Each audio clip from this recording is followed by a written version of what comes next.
Hey guys, Kurt from Time Machine Transport.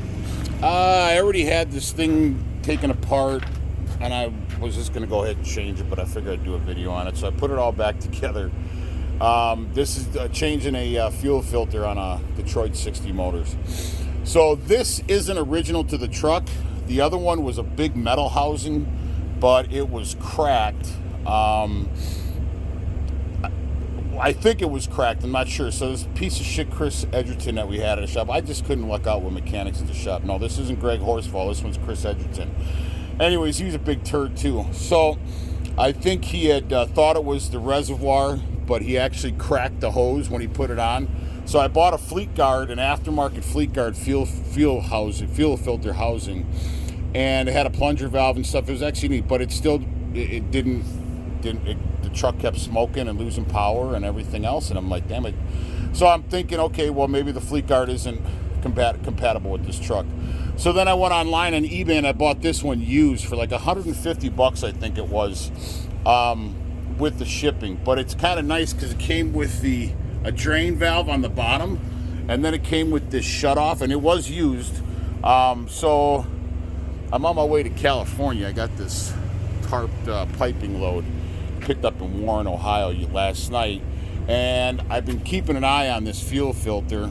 I mean, they're not cheap, but they're not ungodly expensive either, but you want to try to run them, to the top. But when it gets to this point here and the fuel gets a little dark and you're losing power, it's definitely time to change your fuel filter.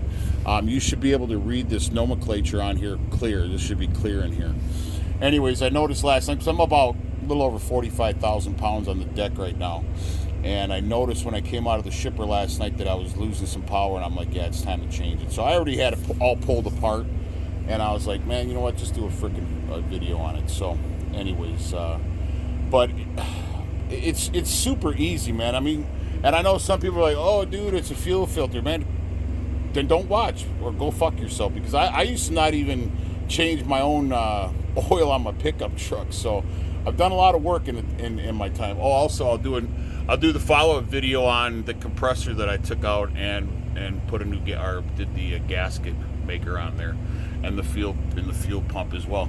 Anyways, I got no leaks. Truck's running great. I think this is the best this truck's ever run. I think maybe when he put it on, it actually was loose the whole time. But anyways, I'm gabbing now. So this right here, if you do this yourself, you will probably save yourself between $30 and $50, I would imagine, instead of just doing it at a truck stop garage, because they're going to juice you on the filter, they're going to juice you on the labor. It's probably going to charge you an hour, and then if you have to prime the system, whatever the case is, you could look at it 2 hours. I mean, so a fuel filter could run you between $30 and $100, I would imagine. So do yourself some labor, man, and do yourself or give yourself some savings. Anyways, the things you're gonna need I just took a regular engine oil container and cut it in half, and then a funnel. I had a longer funnel with the thing on it, but I don't know what the hell happened to it, so thank God I had that one. And then you're gonna need yourself a fuel filter wrench from Detroit, and the large part is for this bottom ring, and this part here is for this top cap. And I'll show you how to do it. I'm going to prop my phone so I can show you guys. And then this is the nomenclature on the fuel filter, and I carry a few of them just because you never know. I mean, I don't know, I carry a lot of stuff in my truck. I mean, you really should, man. And she's dirty as shit right now. I'm going to stop and get the truck and trailer and motor washed when I get into nicer weather. It's cold and it's snowy here in Ohio. So anyways, I'm gonna prop the I'm sorry, and you may need yourself a gallon of fuel. So I always carry a couple gallons of diesel, because when you go, you don't want to, so when you shut your truck off, obviously let it cool down. But once I drain this, I'm going to drain this down to about here, right underneath the lip here, and I'll show you guys how I do that. And then once I put this all back together, I'll fill it up, and then I'll have fuel in my lines and in my injector, so I shouldn't have a problem with dry starting it. But in case, I'm going to go ahead and I'm going to fill it up and then I'm going to start it. So I'm going to see if I can prop the phone right here. And let's see what we can do here. So, all right. You guys see that? Yep. All right, so what I'm going to do is I'm going to take my oil container and I'm going to put it underneath the bottom of the drain tube. And then I'm going to drain it out. Still taping it. And then what I'm going to do is I'm just going to crack the top, which let the fuel come out a little faster.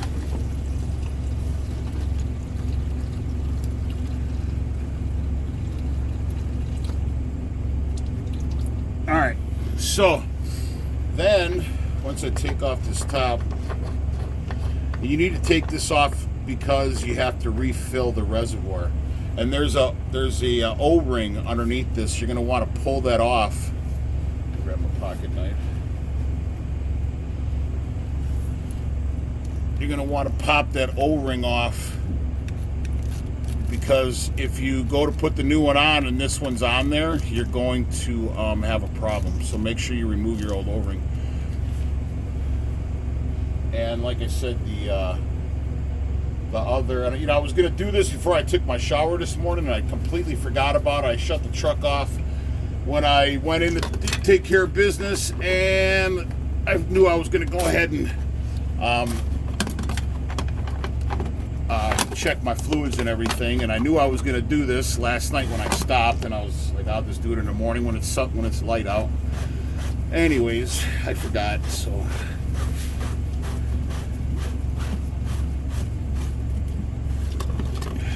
all right, now there's a little spring inside there. You don't want to lose that spring inside the reservoir. All right, here. Now, as you can see where the fuel's at. There's also when I bought this, I took this bottom ring off and I put a new O-ring in it because I didn't know how old it was. You will lose power and suck air if the O-ring in this is bad. So if you do decide to get it used, do yourself a favor and change that bottom O-ring. Now, all you do is you pull this off. Don't be a fucking dirtbag like these other guys and just throw this shit on the ground and fucking let other people see it and walk on it. Put it in a plastic bag and take your lazy ass to a fucking garbage can and put it in the garbage. I got to drain it a little bit more. Come on now. All right, now you'll see this little rubber piece right here. That's from the old filter. Make sure you take that off because the new one comes with, or the new filter comes with this. And if you leave that on there and you go to put the other one down, your fuel filter won't fit. So your new one comes and this pops right out. So just reinsert it like that and just pop it down in there and just push it down. That's all you got to do. Now, on the other ring,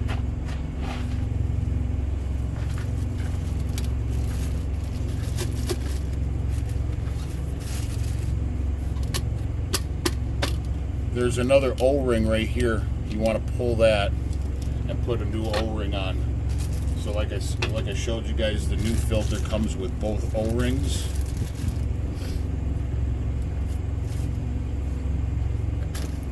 So you put the new one on there.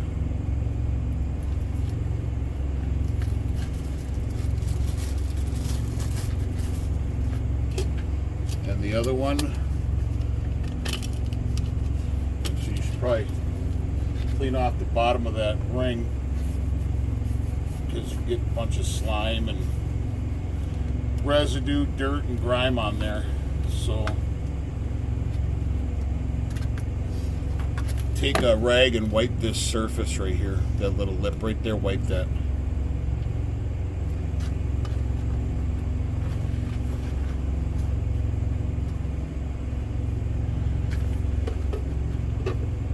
Now, I don't know if you can see the difference on this, but I can You can see the different thickness from the new one on the bottom to the old one on the top. The new one's a little thicker. All right, so what you're gonna do is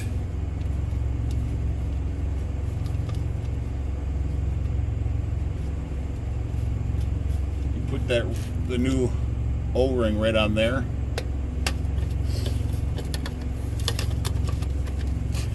And there you go. Now, when you put this back on and you thread it on the bottom here, make sure you don't cross thread it.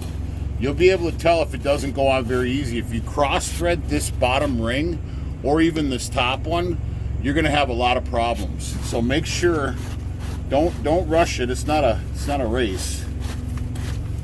And then you're just gonna hand tighten it. And then you're gonna take your wrench and you're just gonna give it a couple little turns. You don't need to get Hercules or Superman on this. You really don't. If you do, you're gonna crack this ring and you're gonna regret it.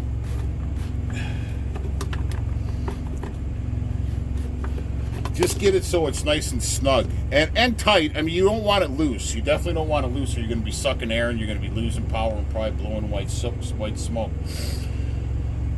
So yeah, so now what I'm gonna do is, hopefully I can do this. I got a plastic bag here for my fuel filter.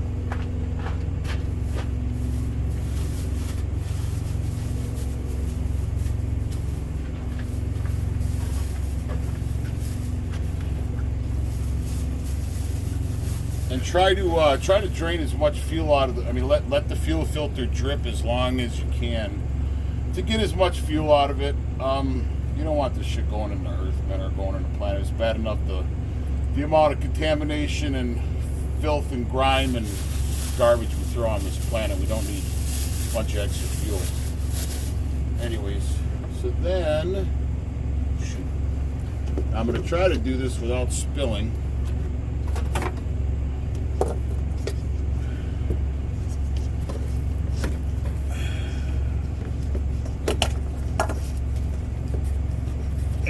That's why I had my other filter, because it was taller and I was able to get it right where I wanted to get it. But this one here is not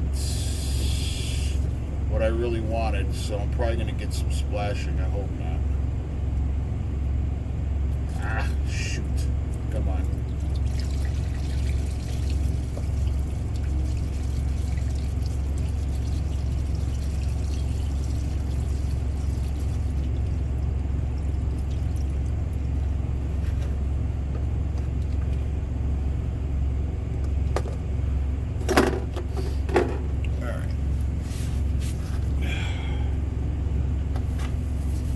Bear with me, guys. I forgot to grab my my gallon of fuel.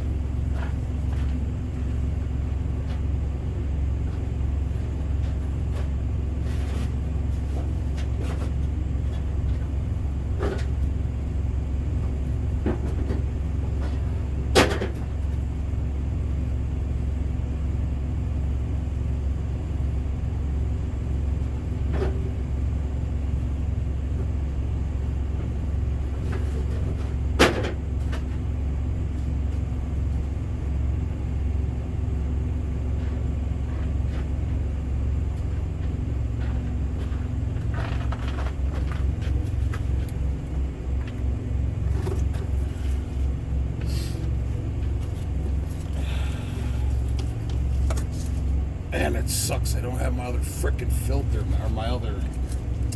That sucks. Anyways, I'm gonna see if I can start it like this. Hopefully, I won't get a dry start. I don't want to get a. Maybe I can pour it. Maybe I can get it like this.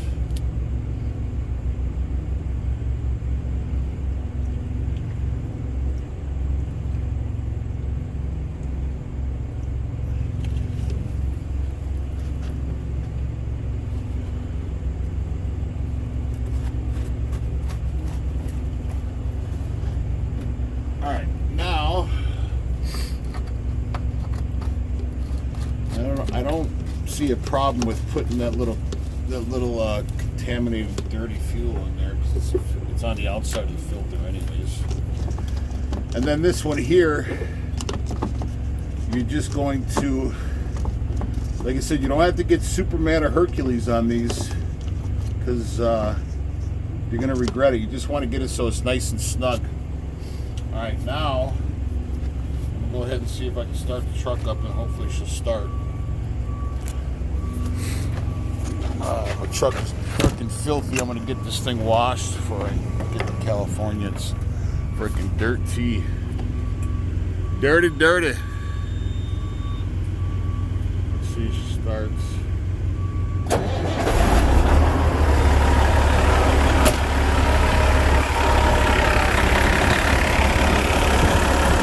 See, she wanted to die, but she didn't. So, blowing a little bit of white smoke, not much. Oh yeah, she's blowing some smoke.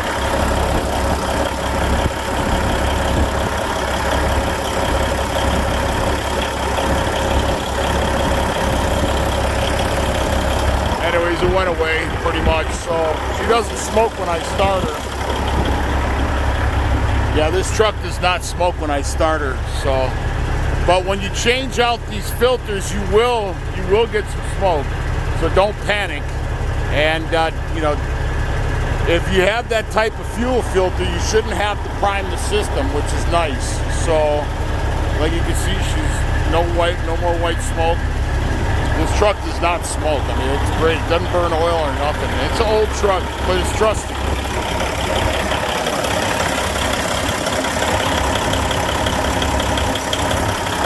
Now this filter will go down, the fuel will go down here. Once it goes through the filter, I filled it up kind of high. So as long as you don't see any bubbles in here, you don't have any air leaks. I don't know if you can hear me or not. If you don't have any bubbles in the filter, if you don't have any bubbles in there, that means she's not sucking air. So that's a good thing. You don't want bubbles in there, and you can already see how clear the fuel is, and I put that contaminated fuel in there, so the filter's already doing its job, filtering out the contaminants. So anyways, that's pretty much it. I just wanted to do a quick video on changing a fuel filter on a Detroit 60 series. So I'll do a video on the compressor when I get to California. Once my truck's clean and the motor's clean, I'll do a video on the how the compressor